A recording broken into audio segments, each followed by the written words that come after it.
Lutas, conquistas, reconhecimento. Todas essas palavras estão ligadas ao Dia Internacional da Mulher, celebrado em 8 de março. A data, que teve origem nas manifestações de mulheres no início do século XX, por melhores condições de vida e trabalho e pelo direito ao voto, é comemorada no mundo todo. Mas será que hoje vivemos em uma sociedade igualitária ou as mulheres ainda sofrem preconceito? Existe, de forma geral, um entendimento que o machismo ainda existe, né, na sociedade, mas que ele teria se abrandado, né, ao longo dos anos por pequenas conquistas das mulheres. Agora, sem dúvida, como permanece, né, uma sociedade muito desigual do ponto de vista, né, das classes sociais, a gente vê que muitos desses avanços acabam sendo para as mulheres que conseguem estudar e aí, por sua vez, conseguem postos de trabalho um pouco melhores, né?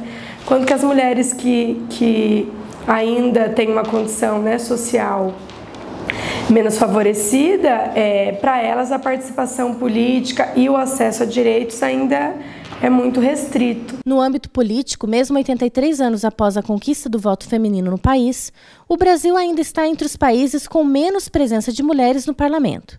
Atualmente, apenas 9,6% dos assentos no Congresso Nacional são ocupados por mulheres. Não é possível a gente falar hoje em democracia participativa sem contar que o Brasil, que nós temos mais de 50% da população de mulheres e uma média de 10, 11% de mulheres nos espaços de poder decisivo, né, de políticas públicas.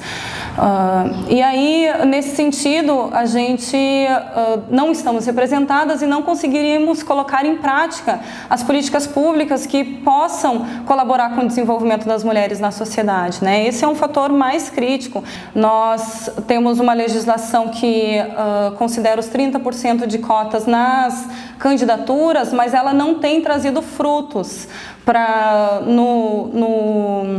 na conquista do mandato, né? As mulheres ainda não têm financiamento dos partidos, acabam ficando subjugadas nesse processo eleitoral. E aí não tem visibilidade, tem todo o preconceito da sociedade, então a gente teria realmente que fazer uma reforma política para conseguir avançar na participação das mulheres na política, né?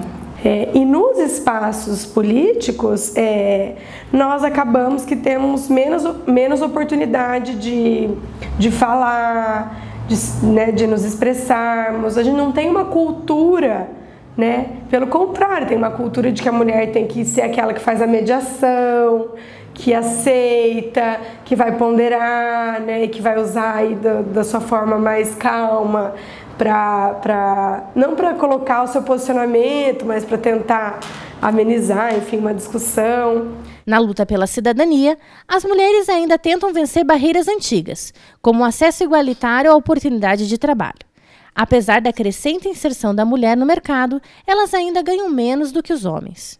A mulher foi ocupando mais espaço, né? Isso é um fato. O que a gente percebe, porém, é o seguinte, principalmente se a gente pegar a trabalhadora bancária. Ela, nas últimas décadas, assumiu postos que têm uma nomenclatura de gerente, por exemplo. Gerente de relacionamento, gerente de atendimento. Na verdade, é quase que uma armadilha, né? É uma roupagem que eles deram de valorização, como se estivessem valorizando, né? A mulher dá um título para ela. Aí, se você for lá e comparar o salário dela e a escolaridade que as mulheres têm em relação à mesma estatística dos homens de escolaridade, você vai perceber a diferença salarial, que dessa diferença salarial, ela pode ser classificada até em faixas. Quanto maior a escolaridade da mulher em relação ao homem, mais aumenta a diferença do salário para baixo. No caso das mulheres professoras, eu sou professora do ensino médio, então se a gente comparar, né, o ensino médio tem quase 80% de mulheres.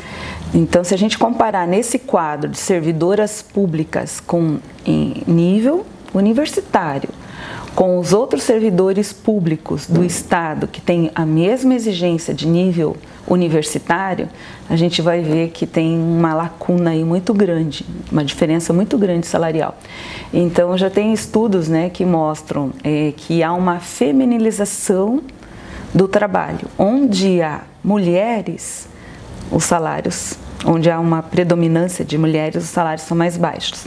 Conquistar um posto também não é tão simples para elas. Segundo a Organização Internacional do Trabalho, só 5% dos cargos de chefia são ocupados por mulheres. No mercado, as brasileiras ocupam 37% dos cargos médios. Mas em países como Iêmen, Paquistão, Argélia e Jordânia, onde as mulheres são marginalizadas historicamente, o número está abaixo dos 5%. Há sempre, não, ela não pode ocupar cargo de chefia porque a mulher é muito passional, né? Ela vai sensível, ou vai chorar na hora que tem que fazer uma demissão, ou vai, né, se irritar, né, ou vai dar um chilique, né? Então há um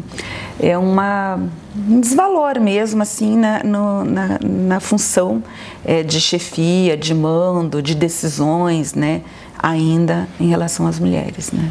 Se você for entrevistar alguém de um banco, ele vai te dar uma estatística, olha, a gente pode provar o quanto melhorou. As mulheres, hoje nós temos X% de mulheres que são gerentes, que alcançaram o cargo de gerência. Só que normalmente são os cargos executivos. Aí nos cargos de tomada de decisão, que ficam mais acima de um gerente geral, de um gerente regional, de um superintendente, cargos de decisão, aí você vai encontrar os homens, não as mulheres. Então existe uma maquiagem, né, nisso tudo. As mulheres pobres têm ainda menos presença no mercado. Grande parte delas está desempregada, trabalhando informalmente ou como empregada doméstica. Tem diversos estudos que mostram que da parcela da população mais pobre, as mulheres, né, tem um número grande de mulheres. Se a gente for pegar profissões assim com poucos direitos, formais e informais, como empregadas domésticas, atendentes de telemarketing, setores de serviços que são terceirizados em empresas como limpeza, copa, né, cozinha, enfim, são mulheres que participam, né, e que têm salários menores, empregos menos estáveis, né, que dificultam a mulher ter autonomia financeira, né, na sua vida. Em sua jornada, as mulheres normalmente precisam conciliar a vida profissional com a estudantil, doméstica e familiar. Mas nem sempre isso é possível, já que a divisão das tarefas domésticas ainda é muito desequilibrada. 30% das mulheres da América Latina não têm renda própria por não conseguirem tempo para tantas jornadas. Aquele trabalho que é feito, que é a dupla jornada, né? E que, segundo algumas pesquisas da Unicamp, do DEDECA, do professor Antunes, né, Ricardo Antunes, em média, né, você gasta 30 horas semanais para organizar a vida doméstica. Limpeza, compras, asseio das roupas, tudo isso, né? E o trabalhador vai limpinho, com roupas limpas, passadas, alimentado, porque alguém fez aquele trabalho. E esse trabalho é sempre feito por uma mulher e quase sempre não é pago. E quando é pago, né, é um pagamento muito baixo, né, que quando a gente fala do trabalho doméstico, né, que saiu a PEC das domésticas, mas até agora tem muita coisa que não foi regulamentado ainda. De quem é a responsabilidade com o cuidado da casa, dos filhos? Né? Se é uma família, então tem que ser compartilhado. Se há filhos, os filhos também são responsáveis por organizar o ambiente doméstico, né? Então essa é uma campanha que a gente vem trabalhando e muitos companheiros, homens, vêm assumindo bastante essas tarefas domésticas, mas ainda vamos pensar que é muito desigual, né? Geralmente eles dizem, eu ajudo sim em casa, eu levo o lixo para fora, né? Ou vou buscar a criança na escola, ou vou levar, né? Ou vou fazer compra, né? Mas aquela carga maior da limpeza mesmo, da organização, ainda fica grande parte para as mulheres. A desigualdade e o preconceito contra o sexo feminino estão enraizados na cultura brasileira. Por isso, a violência contra as mulheres ainda é tão comum. Entre 2002 e 2012, os homicídios de mulheres cresceram 22,5% no Brasil. Em 2014, a violência sexual contra mulheres aumentou mais de 40%. O estupro é o tipo mais comum, mas exploração, assédio, cárcere privado e agressão física, psicológica, moral e sexual também são denunciadas por elas. Eu acho que com muito esforço o movimento feminista no Brasil conseguiu políticas para amenizar os agravos dessa desigualdade. Então a gente tem não políticas que tentem garantir que não exista a desigualdade, mas que tentem amenizar. Então, por exemplo, políticas para acolher a mulher vítima de violência. Então, a mulher que exposta à violência vai ser acolhida aí desde delegacias da mulher, abrigos, atendimento psicossocial para as mulheres vítimas de violência, ou no âmbito do trabalho, né? Então, a gente tem a Justiça do Trabalho que já observa essa desigualdade salarial, mas isso ainda é muito incipiente, né? Muitas vezes coisas a gente avança na letra, né, na lei, mas na prática não tem efetividade. A Lei Maria da Penha é maravilhosa, só que ela precisa que o poder público municipal, o poder público estadual